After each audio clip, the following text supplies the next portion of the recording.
사람들은 흉악범입니다. 귀순할 의사가 전혀 없었습니다. 선원 16명을 차례차례 밤에 불러내서 무참하게 살해하고 유기했습니다. 일반 탈북민하고는 굉장히 다릅니다. 제대로 된 조사도 없이 탈북어민을 엽기적인 살인마라고 규정한 것은 심각한 문제입니다. 귀순 의사가 없었다는 것도 궤변입니다. 그렇다면 이 사람들이 자필로 쓴 귀순 의향서는 왜 무시했다는 말입니까? 우리 법대로 처리했어야 될 탈북 어민들을 북측이 원하는 대로 사지로 돌려보낸 것입니다.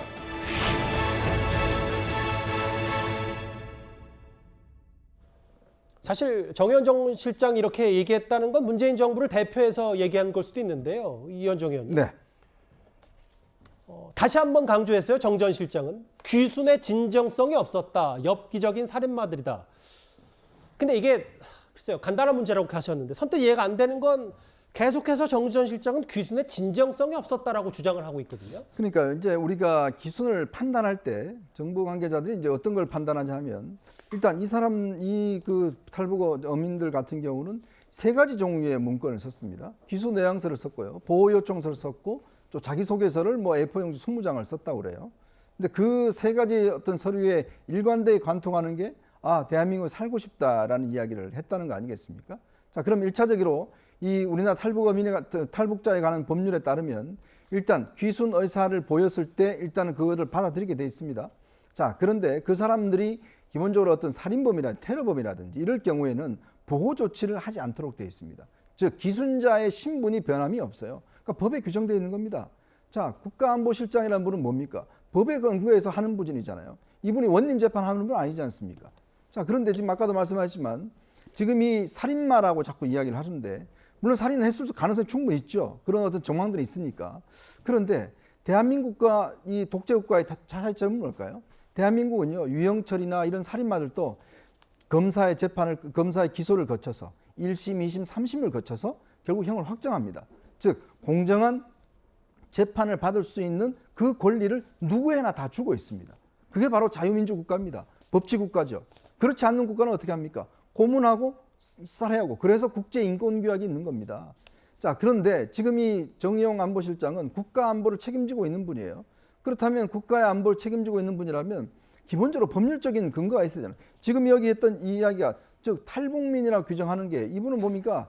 이분을 난민으로 규정하는 것 같아요. 난민법은 따로 있습니다. 난민법은요, 기본적으로 외국 국적을 가진 사람을 위해서 난민법이 적용되는 거예요. 그때는 테러범 같은 경우는 바로 추방해버립니다. 근데 이분들은 탈북민이거든요. 다른 법을 적용해야 되는 거거든요. 근데 그걸 지금 헷갈리시고 있는 거예요. 또 하나는 지금 확증 편향의 오류를 범하고 있는 겁니다. 확증 편향이라고 하면요. 왜냐하면 이 사람 몇 가지 정보를 토대로 해서 이는 살인마야. 이 사람들은 그렇게 살인마기 때문에 바로 보내야 돼. 라는 지금 편향성을 갖고 있다는 거예요. 그게 맞을 수도 있습니다. 그렇지만 항상 아닐 수도 있다는 가능성이 있는 거죠. 그래서 우리가 대법원 확정 판결을 통해서 한 사실 자체를 인정하는 거 아닙니까? 무죄 추정의 원칙이 있는 것이고 그렇기 때문에 그럴 수 있는 그 어떤 이 사람들한테도 자격을 줘야 된다는 거예요. 권리를. 왜냐? 이 사람들이 3일 동안 신문에 보니까 자료 보니까 너 살인했어. 그럼 너 넘어가. 라고 판단하는 기준이 이 권리가 없다는 거예요. 이 정의용 실장한테는. 왜 이 사람이 사람의 목숨을 왔다 갔다 하는 권리가 있습니까? 알겠습니다. 예. 예. 지금 바로 저 대목과 관련해서 우리 대한민국에서뿐만 아니라 유엔과 또 국제인권단체들이 이에 대한 법리적 해석을 내놓고 있습니다. 그래서 유엔과 국제인권단체들이 내놓은 법리적 해석은 뭔가면 설사 흉악범이라고 하더라도 그 나라의 사법적 절차를 거쳤어야 했다. 그런데 사법적 절차를 거치지 않았다. 이 점을 유엔과 국제인권단체들이 제기하고요. 국제 엠네스티 같은 단체에서는 강제 성환 금지, 말하면 돌아가면 처벌이 명백한 것으로 강제적으로 성환하면 안 된다는 이 강제 성환 원칙을 문재인 정부가 심각하게 위반했다라고 이야기하고 있습니다. 그러니까 지금 이런 주장은 저희 같은 국민의힘이나 저 같은 사람만 주장하는 것이 아니라 유엔과 세상의 모든 국제인권 유린 행위들을 지켜본 국제 엠네스티라든가 휴먼 라이츠와 같은 이런 큰 인권 단체들도 잘못된 법률적으로 사법적으로 대단히 잘못된 사항이라고 지적하고 있는 것입니다. 근데 오늘 또 관련해서 남한에서 살고 싶다는 자필 의향서, 귀순 의향서가 한 20여 장 정도 있다. 검찰이 이걸 확보했고 그런 절차적 문제점을 들여다보고 있다는데 태 의원님 나오셨으니까 이 질문 하나 드릴게요. 당시에 강제 북송을 급하게 서두른 이유가 김정은 당시 북한 위원장 김정은 위원장에게 초청장을 보내기 위해서 태 의원님 주장은 제물로 바친 거 아니냐라고 주장을 하셨는데 지금 바로 정황상 보면 이렇게 돼 있습니다.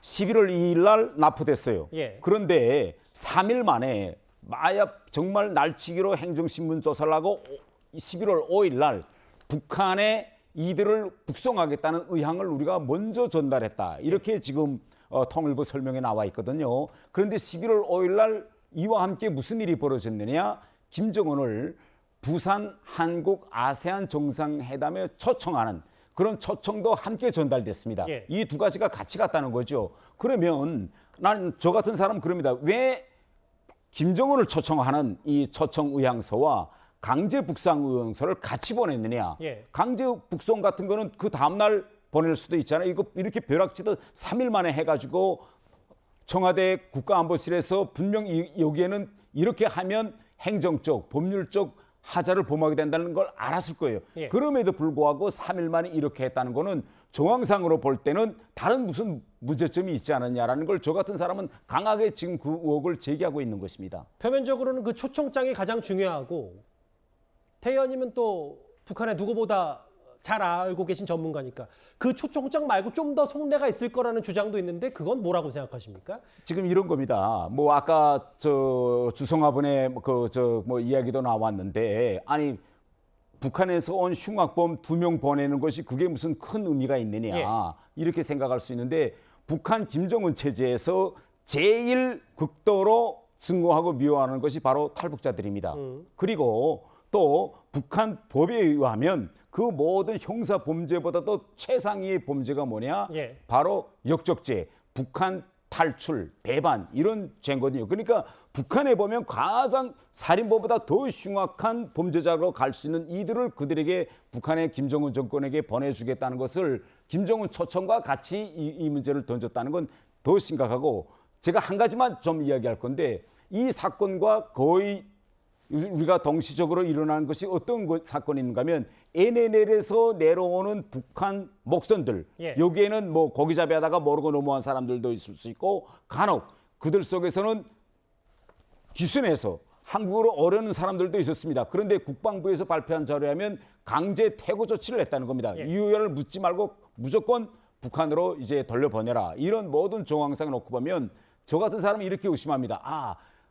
김정은이가 제일 싫어하는 것이 탈북민들을 받아들이는 거니 예. 문재인 정부는 이전 정권과 다른 그런 새로운 모습을 보여주기 위해서 결국은 이런 자충수를 주지 않았느냐. 또 서해나 동해상에서 북한에서 내놓은 수많은 그런 소형 목성들을 향해서 알겠습니다. 알아도 보지 않는 강제 퇴거 조치를 취하지 않았을까. 그래서 이 문제는 강제 북송 사건보다 범위를 좀 더 넓혀서 전반적으로 들여봐야 될 그런 사항이라고 저는 생각합니다. 태 의원님이 여러 주장을 하셨겠네요. 제가 좀 길게 한번 들어봤는데요. 김주일 대표님. 그런데 일각에서는 이런 시각도 있어요. 태 의원님 같이 집권 여당의 혹은 뭐 탈북민 출신으로서 북한 사정에 정통한 분들 이런 TF를 구성해서 집권 여당에서 할 수 있는데 이걸 굳이 대통령실까지 나서서 강제 북송 의혹에 참전해야 되느냐.